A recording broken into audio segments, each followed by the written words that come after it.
بسم الله الرحمن الرحيم. إن الحمد لله نحمده ونستعينه ونستغفره ونعوذ بالله من شرور أنفسنا ومن سيئات أعمالنا، من يهده الله فلا مضل له ومن يضلل فلا هادي له، وأشهد أن لا إله إلا الله وحده لا شريك له، وأشهد أن محمدا عبده ورسوله صلى الله وسلم وبارك عليه وعلى آله وأصحابه. يا أيها الذين آمنوا اتقوا الله حق تقاته ولا تموتن إلا وأنتم مسلمون. يا أيها الناس اتقوا ربكم الذي خلقكم من نفس واحدة وخلق منها زوجها وبث منهما رجالا كثيرا ونساء، واتقوا الله الذي تساءلون به والأرحام إن الله كان عليكم رقيبا.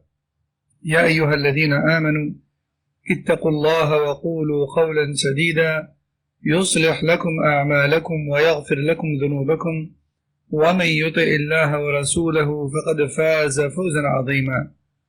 أما بعد، فإن خير الكلام كلام الله، وخير الهدي هدي محمد صلى الله عليه وسلم، وشر الأمور محدثاتها، وكل محدثة بدعة، وكل بدعة ضلالة، وكل ضلالة في النار. أما بعد، فنأخذ اليوم باب أحكام الغسل. يقول الشيخ الفوزان حفظه الله تعالى: عرفت مما سبق أحكام الطهارة من الحدث الأصغر ونواقضها، فكنت بحاجة إلى أن تعرف أحكام الطهارة من الحدث الأكبر، جنابة كان أو حيضا أو نفاسا. وهذه الطهارة تسمى بالغسل، وهو استعمال الماء في جميع البدن على صفة مخصوصة يأتي بيانها. والدليل على وجوب الغسل قوله تعالى: وإن كنتم جنبا فاطهروا. وقد ذكروا يعني العلماء أن الغسل من الجنابة كان معمولا به في الجاهلية، وهو من بقايا دين إبراهيم عليه الصلاة والسلام. Donc, Cheikh Al-Fawzan Hafidallah nous dit: nous avons vu dans le chapitre précédent tout ce qui était en lien avec la purification de l'impureté mineure ainsi que ce qui l'annule. Et voyons maintenant ce qui se rapporte à l'impureté majeure et le moyen de s'en débarrasser, c'est-à-dire al-ghusl, le lavage rituel. Et al-ghusl, le lavage rituel, se fait en lavant l'entièreté du corps selon une manière bien précise que nous allons détailler un peu plus tard, Inch'Allah. Et le ghusl, lorsqu'on est en état d'impureté majeure, est obligatoire. La preuve étant le verset numéro 6 de sourate la table servie, dans lequel Allah Jalla wa Ala dit ce qui a pour sens: si vous êtes en état d'impureté majeure, alors purifiez-vous, à l'impératif. Purifiez-vous. Et comme vous savez, dans les textes du Coran et de la Sunna, à chaque fois qu'il y a un verbe à l'impératif, il veut dire, en premier lieu, que cet acte est obligatoire pour nous, sauf s'il y a ce que l'on appelle une qarina, c'est-à-dire un verset ou un hadith qui semble le contredire d'apparence, et dans ce cas-là, eh bien, cet ordre, cet acte descend du niveau de l'obligatoire vers le niveau de la recommandation. Donc ici, jusqu'à preuve du contraire, le fait de se laver lorsqu'on est en état d'impureté majeure est obligatoire, jusqu'à preuve du contraire. Et la preuve la plus célèbre et la plus connue et la plus sûre, c'est la parole d'Allah Azza wa Jal dans sourate la table servie, verset numéro 6, qui a pour sens, je répète: si vous êtes en état d'impureté majeure, alors purifiez-vous. Alors purifiez-vous. Et de plus, il faut savoir que le ghusl était déjà pratiqué à l'époque pré-islamique. Et il est dit que cela fait partie de ce qui leur restait parmi la législation transmise par Ibrahim عليه الصلاة والسلام. وموجبات الغسل 6 أشياء، إذا حصل واحد منها وجب على المسلم الاغتسال. أحدها خروج المني من مخرجه من الذكر أو الأنثى، ولا يخلو إما أن يخرج في حال اليقظة أو حال النوم، فإن خرج في حال اليقظة اشترط وجود اللذة بخروجه، فإن خرج بدون لذة لم يوجب الغسل، كالذي يخرج بسبب مرض أو عدم إمساك. وإن خرج في حال النوم وهو ما يسمى بالاحتلام وجب الغسل مطلقا لفقد إدراكه، فقد لا يشعر باللذة، فالنائم إذا استيقظ ووجد أثر المني وجب عليه الغسل. وإن احتلم ولم يخرج منه مني ولم يجد له أثرا لم يجب عليه الغسل. الأمر الثاني من موجبات الغسل إيلاج الذكر في الفرج، وإن شئت فقل التقاء الختانين ولو لم يحصل إنزال، وذلك للحديث الذي رواه مسلم وغيره عن النبي صلى الله عليه وسلم أنه قال: إذا جلس يعني الرجل بين شعبها الأربع يعني المرأة، والشعب الأربع هي اليدين والرجلين، ثم مس الختان الختان يعني ولج الذكر في فرج المرأة فمس ختانه ختانها فقد وجب الغسل، رواه مسلم. فيجب الغسل على الواطئ والموطوءة بالإيلاج ولو لم يحصل إنزال لهذا الحديث ولإجماع أهل العلم على ذلك. والأمر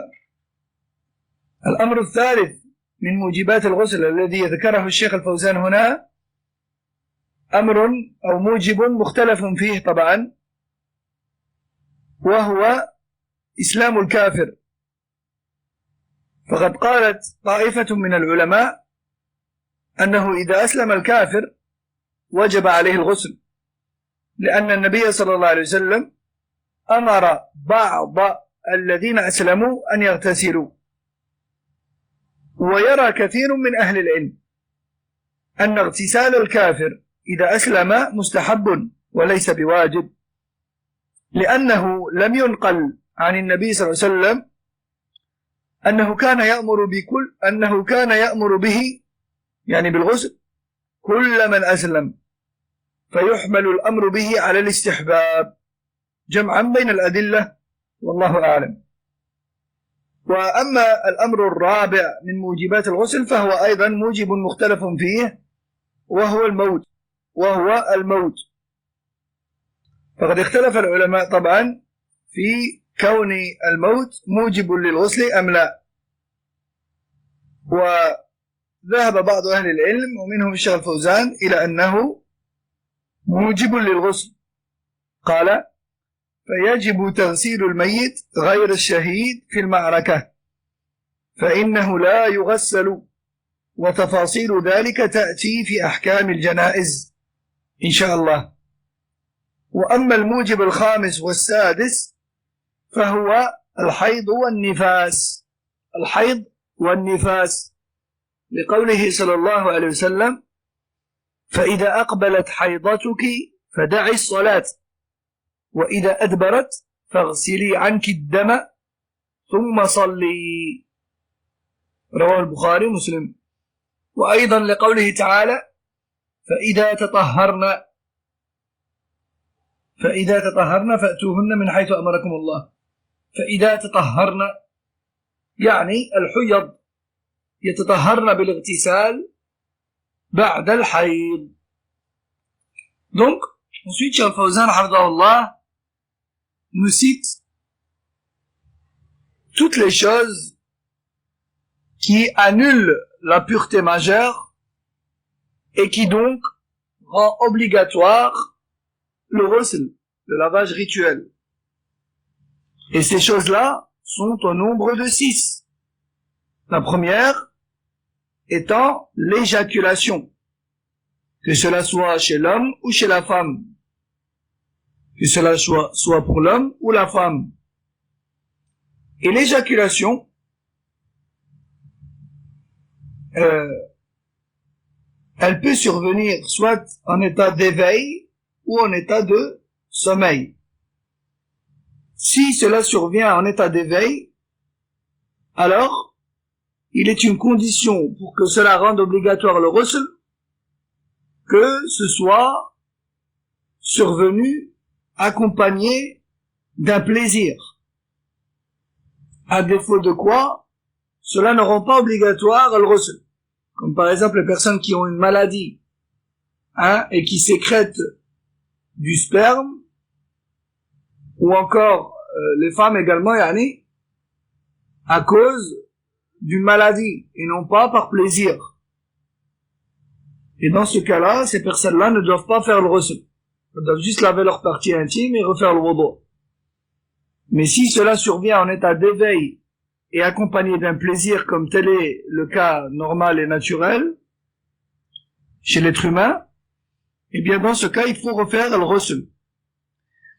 Et si l'éjaculation survient dans le sommeil, eh bien dans ce cas, la personne doit faire le ghusl, quoi qu'il en soit, car au vu de l'absence de sa conscience, elle ne peut pas savoir si cette éjaculation a eu lieu accompagnée d'un plaisir ou non. Donc, par précaution, si ça survient pendant le sommeil, on refait le ghusl systématiquement.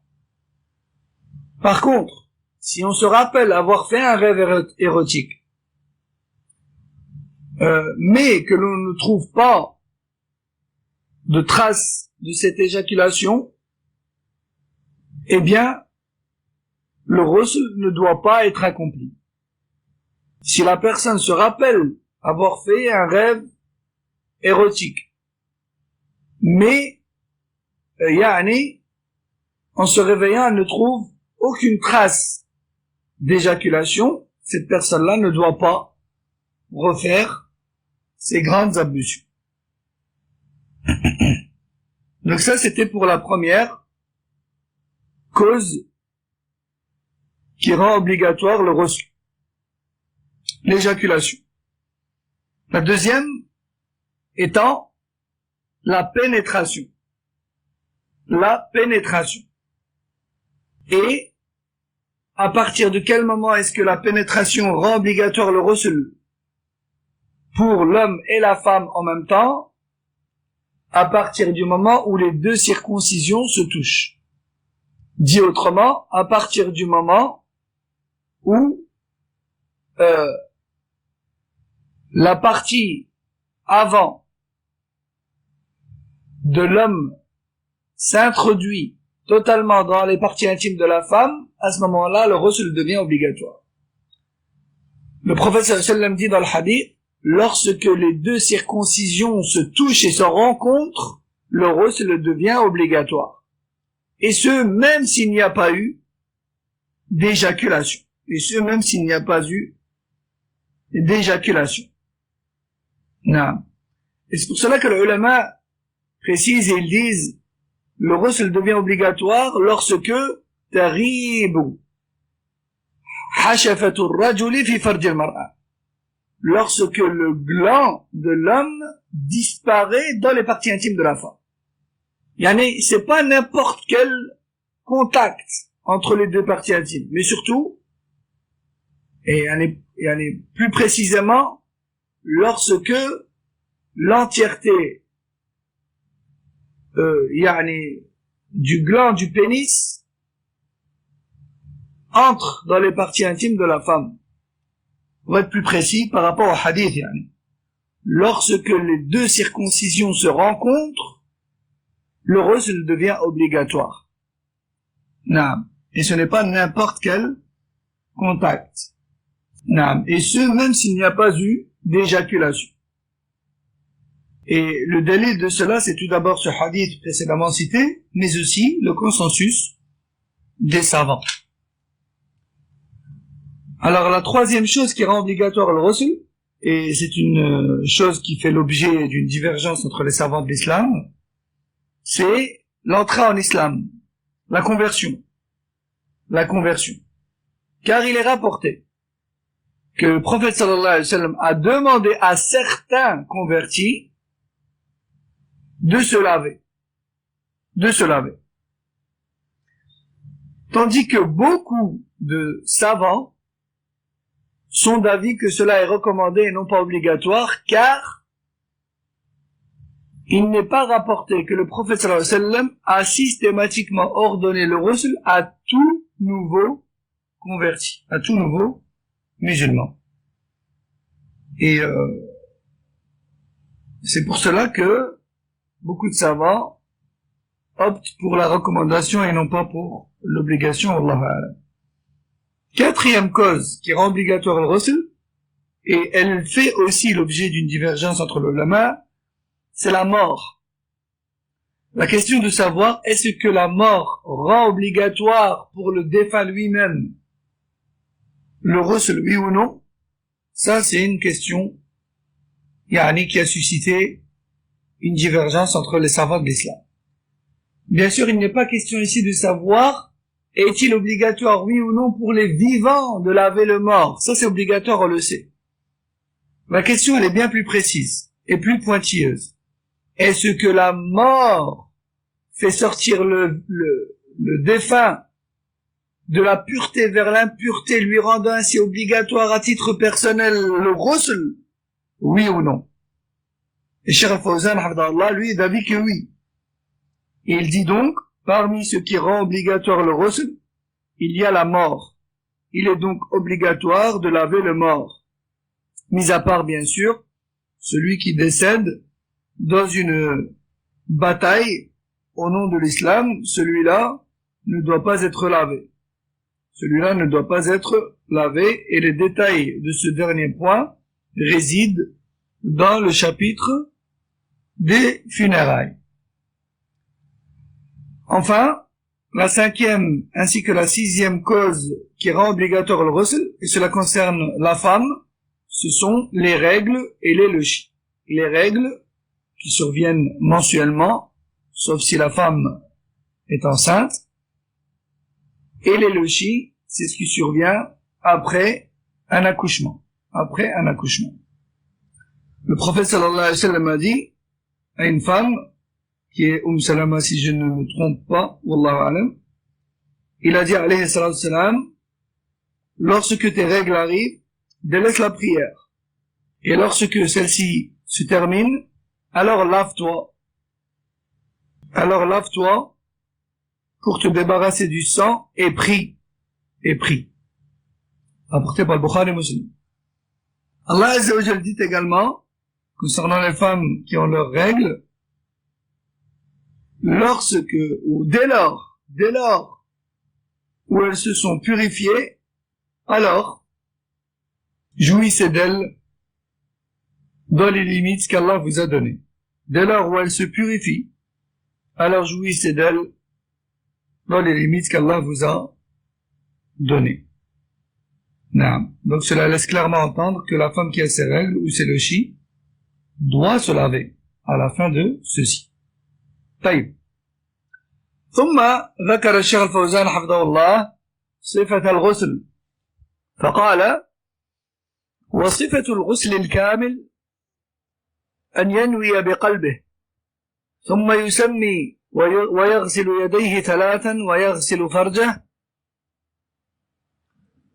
ثم يتوضأ وضوءا كاملا ثم يحثي الماء على رأسه 3 مرات ويروي أصول شعره ثم يعم بدنه بالغسل ويدلك بدنه بيديه ليصل الماء إليه والمرأة الحائض أو النفساء تنقض رأسها للغسل من الحيض والنفاس.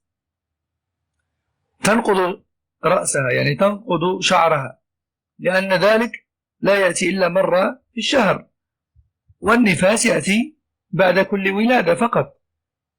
وأما الجنابة فلا تنقضه، يعني لا تنقض شعرها حين تغتسل لها، يعني للجنابة، لمشقة التكرار، ولكن يجب عليها أن تروي أصول شعرها بالماء. ويجب على المغتسل رجلا كان أو امرأة أن يتفقد أصول شعره ومغابن بدنه وما تحت حلقه وإبطيه وسرته وطي ركبتيه، وإن كان لابسا ساعة أو خاتما فإنه يحركهما ليصل الماء إلى ما تحتهما. نعم. وليعلم أن الغسل نوعان: غسل مجزئ وغسل كامل. أما الغسل المجزئ فهو أن يفيض الماء على بدنه ويعممه بالماء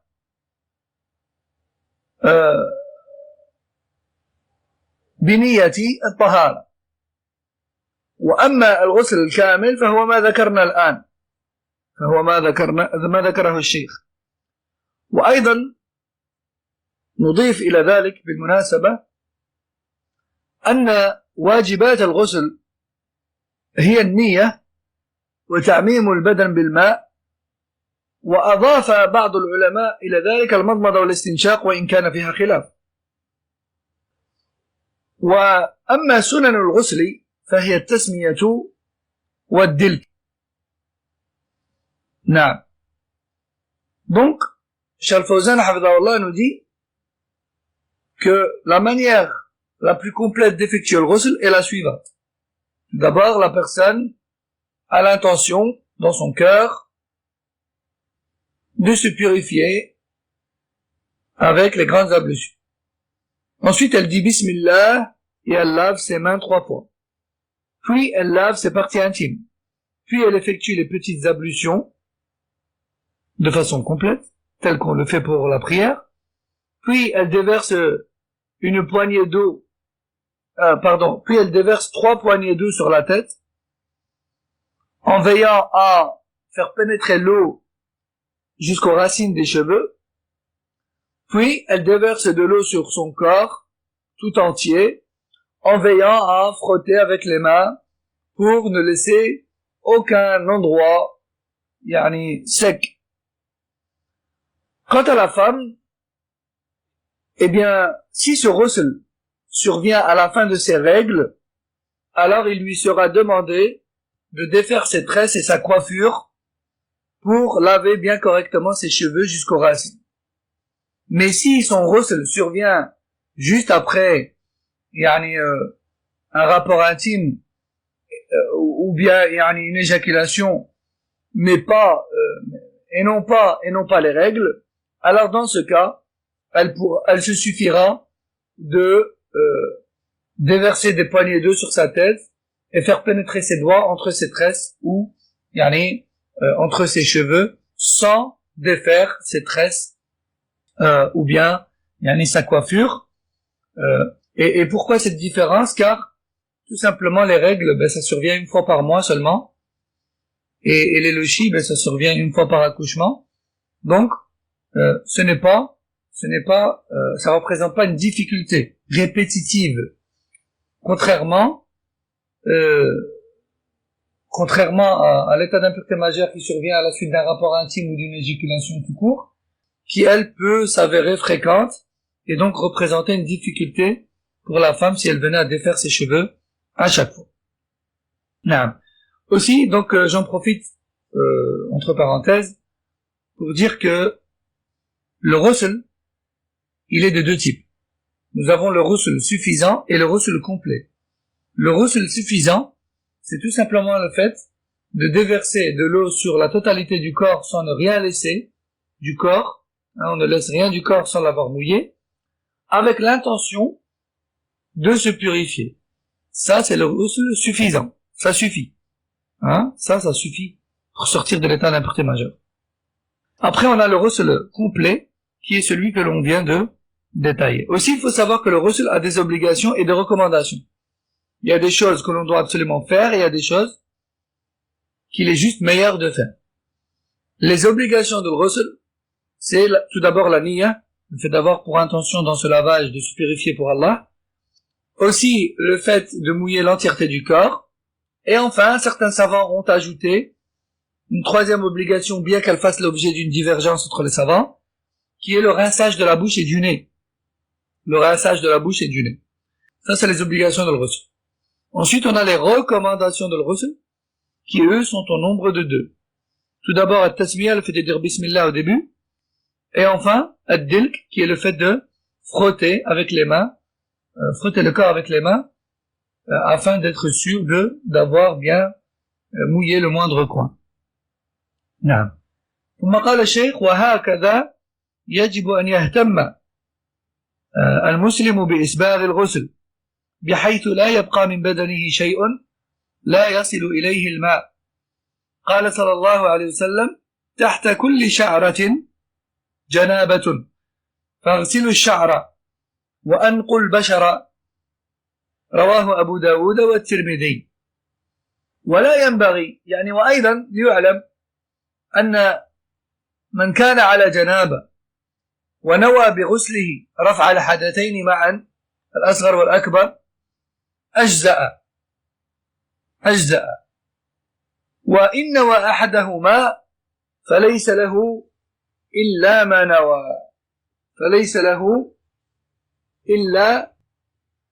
نوى لقوله صلى الله عليه وسلم إنما الأعمال بالنيات. فلا ينبغي له أيضا أن يسرف في صب الماء، فالمشروع تقليل الماء مع الإسباغ. وقد قال عليه الصلاة والسلام فقد كان عليه الصلاة والسلام يتوضأ بالمد ويغتسل بالصاع كما جاء عند البخاري ومسلم. فينبغي الاقتداء به في تقليل الماء وعدم الإسراف، كما يجب على المغتسل أن يستتر، فلا يجوز أن يغتسل عريانا بين الناس لحديث إن الله حيي ستير يحب الحياء والستر، فإذا اغتسل أحدكم فليستتر. رواه أبو داود والترمذي، رواه أبو داود والنسائي. والغسل من الحدث الأكبر أمانة من جملة الأمانات التي بين العبد وبين ربه، يجب عليه أن يحافظ عليه وأن يهتم بأحكامه ليؤديه على الوجه المشروع، وما أشكل عليه من أحكامه وموجباته سأل عنه، ولا يمنعه الحياء من ذلك، فإن الله لا يستحيي من الحق. فالحياء الذي يمنع صاحبه من السؤال عن أمور دينه حياء مذموم، وهو جبن من الشيطان ليثبط به الإنسان عن استكمال دينه ومعرفة ما يلزمه من أحكامه. وأمر الطهارة عظيم، والتفريط في شأنها خطير، لأنها تترتب عليها صحة الصلاة التي هي عمود الإسلام. Donc, Charles Fawzan, Hafidallah, nous dit, pour clôturer ce chapitre, le musulman se doit d'accorder au chapitre de la purification et du lavage toute son importance, de sorte à l'accomplir correctement. Le prophète sallallahu alayhi wa sallam a dit, en dessous de chaque poil et en dessous de chaque cheveu se trouve une impureté. Lavez donc correctement vos poils et vos cheveux et nettoyez correctement votre peau. Rapporté par Abu Daoud et Tirmidhi. Aussi, il faut savoir, entre parenthèses, que celui qui est en état d'impureté majeure et qui, lors de son lavage, a l'intention de se débarrasser de l'état d'impureté majeur et mineur en même temps, alors cela lui permettra directement après d'accomplir la prière, etc. Mais celui qui n'a pour intention que l'une des deux, alors il ne concrétisera en réalité que l'une des deux, car le prophète sallallahu alayhi wa sallam a dit, les actes ne valent que par les intentions. Aussi, il convient aux musulmans de ne pas gaspiller l'eau dans la purification.